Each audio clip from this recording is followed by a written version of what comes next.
नमस्कार। मैं हूं यासर मुश्ताक। आप सबका न्यूज़ नेशन के डिजिटल प्लेटफॉर्म पर स्वागत है। पॉपुलर फ्रंट ऑफ इंडिया पर भारत सरकार ने 5 साल के लिए प्रतिबंध लगा दिया है। नेशनल इन्वेस्टिगेशन एजेंसी ने पीएफआई के सभी बड़े नेताओं को गिरफ्तार कर लिया है। बैन लगने के बाद राज्य सरकारें भी हरकत में आई और पीएफआई के दफ्तरों को सील किया गया। साथ ही पीएफआई के स्थानीय नेताओं और कार्यकर्ताओं को गिरफ्तार किया गया। लेकिन सबसे बड़ा सवाल है, क्या इस बैन से पीएफआई की विचारधारा खत्म होगी? क्योंकि अगर हम पीएफआई के इतिहास पर नजर डालें तो पीएफआई की शुरुआत साल 2006 में हुई थी, जब दक्षिण भारत के कुछ संगठन, जिनमें Karnataka forum for dignity, Tamil Nadu की एमएनपी और केरला की नेशनल डेवलपमेंट फ्रंट शामिल थी, इन तीनों संगठनों ने मिलकर पीएफआई को बनाया था। दरअसल साल 2001 में सिमी पर केंद्र सरकार ने बैन लगाया था। इसके बाद सिमी का जो कैडर था वो अलग अलग संगठनों से जुड़ा था, लेकिन पीएफआई के आने के बाद वो सभी कैडर जो है पीएफआई में शामिल हुआ। और पिछले एक दशक में हमने देखा कि किस तरह से पीएफआई ने अपना नेटवर्क पूरे देश में फैलाया।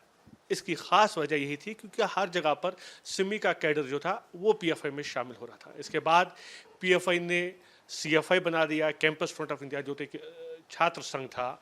और कर्नाटका में हिजाब विवाद के दौरान हमने देखा कि किस तरह से सीएफआई की भूमिका को लेकर सवाल उठाए गए, किस तरह से सीएफआई के कार्यकर्ताओं ने जो है विरोध प्रदर्शन किए इस हिजाब विवाद के दौरान। तो साफ नज़र आ रहा है कि विचारधारा जो है पीएफआई की वो अब पूरे देश में फैल चुकी है। अब यही देखना है कि इस विचारधारा को कैसे ख़त्म किया जाए, क्योंकि अगर इसे ख़त्म नहीं किया जाएगा तो हम एक बार फिर से देखते हैं आने वाले समय में पीएफआई जैसा संगठन फिर से बन सकता है। क्योंकि सिमी पर बैन लग गया, कुछ सालों बाद पीएफआई बन गया क्योंकि विचारधारा जो थी जिंदा थी, और अब भी कुछ वैसा ही होगा अगर इस विचारधारा को ख़त्म नहीं किया जाएगा। अगर हम देखें, जब केंद्र सरकार ने पीएफआई पर बैन लगाया तो दूसरे ही दिन पीएफआई ने खुद को बंद कर दिया, डिसॉल्व कर दिया, यानी कि पीएफआई खत्म हो गया। अब पीएफआई एक संगठन के तौर पर नहीं रहा। लेकिन जानकारों की माने तो ये एक रणनीति के तहत उठाया गया कदम है, क्योंकि पीएफआई को पहले ही इस बात का अंदाजा था कि उन पर बैन लग सकता था। और इसी के तहत जो है पीएफआई ने एक स्ट्रैटेजी बनाई थी कि जब बैन लग जाता है तो दूसरे ही दिन जो है पीएफआई खुद को डिसॉल्व करेगा। यानी कि विचारधारा वही है, सिर्फ संगठन भंग हुआ है। और जिस तरह से हमने देखा, जब पीएफआई पर बैन लगा तो कुछ और संगठन जो थे, जैसे कि रहब इंडिया फाउंडेशन था, जूनियर फ्रंट था, इन पर भी प्रतिबंध लगाया गया। वजह यही थी क्योंकि ये भी पीएफआई से ही जुड़े थे और पीएफआई के लिए काम करते थे। सुरक्षा एजेंसियों के मुताबिक अब भी कई ऐसे संगठन हैं जो पीएफआई से जुड़े थे, पीएफआई के लिए काम कर रहे थे, हालांकि उन पर अभी भी जो है प्रतिबंध नहीं लगा है। ऐसे में ये संगठन जो है अब शायद फ्रंट फुट पर आएंगे और काम करेंगे। मकसद वही होगा, जो पीएफआई की विचारधारा थी उसी विचारधारा को फैलाना।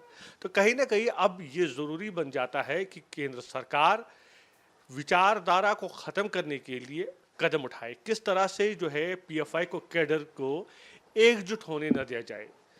जिस तरह से 2001 में सिमी के बैन होने के बाद सिमी का कैडर एकजुट आया था और पीएफआई बनाया था, अब वैसा नहीं होना चाहिए। अगर हम राजनीति की बात करें तो राजनीतिक दल जो एसडीपीआई है, लगातार आरोप लगे हैं कि वो पीएफआई के साथ जुड़ा है। हालांकि केंद्र सरकार ने एसडीपीआई पर बैन नहीं लगाया है और एसडीपीआई का भी कहना है कि वो पीएफआई से जुड़ा नहीं है। लेकिन जो विचारधारा है एसडीपीआई की, वो कहीं ना कहीं पीएफआई की ही तरह है। और हमने देखा है कि जो एसडीपीआई का कैडर है वो पीएफआई का कैडर भी है, और जो पीएफआई का कैडर है वो एसडीपीआई का भी है। कई जगह पर जो है एसडीपीआई और पीएफआई के दफ्तर भी एक ही जगह पर थे, एक ही दफ्तर में दोनों संगठन काम भी कर रहे थे। ऐसे में अब ये भी देखना होगा कि एसडीपीआई किस तरह से काम करेगी, क्योंकि एसडीपीआई पर बैन नहीं लगा है। एसडीपीआई अब भी जो है पहले की तरह से ही काम कर रही है और जो विचारधारा है वो लगभग पीएफआई की ही तरह है। तो नज़र इस पर भी बनाए रखनी होगी कि एसडीपीआई की जो विचारधारा है, कहीं वो एक बार फिर से जो है पीएफआई जैसे संगठन को जन्म न दे। और इस को रोकने के लिए सरकार के साथ साथ राजनीतिक दलों को भी काम करना होगा।